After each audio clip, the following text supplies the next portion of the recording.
Avro Arrow. It could be argued that the Avro Arrow is the most famous aircraft in Canadian history.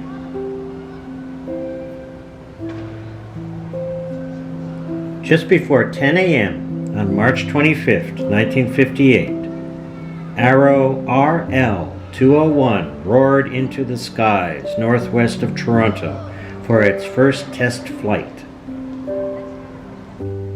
The Arrow 1, Canada's first supersonic fighter plane, was finally ready to fly after years of planning, work by thousands of people, $200 million, and 17,000 blueprints.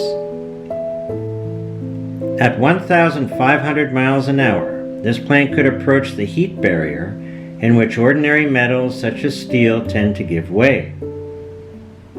The heat is caused by friction between air and aircraft. In order to deal with the heat created by the heat barrier, the Arrow carried enough refrigeration to turn out 23 tons of ice every day. The project was absolutely groundbreaking.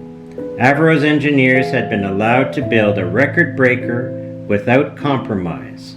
But Canadians would soon discover that the supersonic age had made aviation projects so expensive that only a handful of countries could complete them. Canada, unfortunately, wasn't one of them.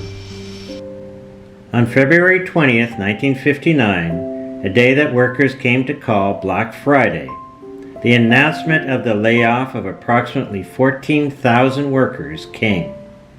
The project, which had run to a total cost of $400 million, had been scrapped. Prime Minister John Diefenbaker explained the reasoning behind the unequivocal scrapping of the project. With the current development of the USSR of missiles and the threatened buildup of nuclear weaponry, he noted that if the production of the jet continued, the defense that would be available to Canada by 1962 would be ineffectual. The Avro Arrow has turned up over the years and found its way into museums. The Canadian Air and Space Conservancy has a full-size replica of the plane, while the Avro Museum in Calgary is building a flying replica. The nose section of the original Arrow with the words "Cut Here" written on it is on display at the Canada Aviation and Space Museum in Ottawa.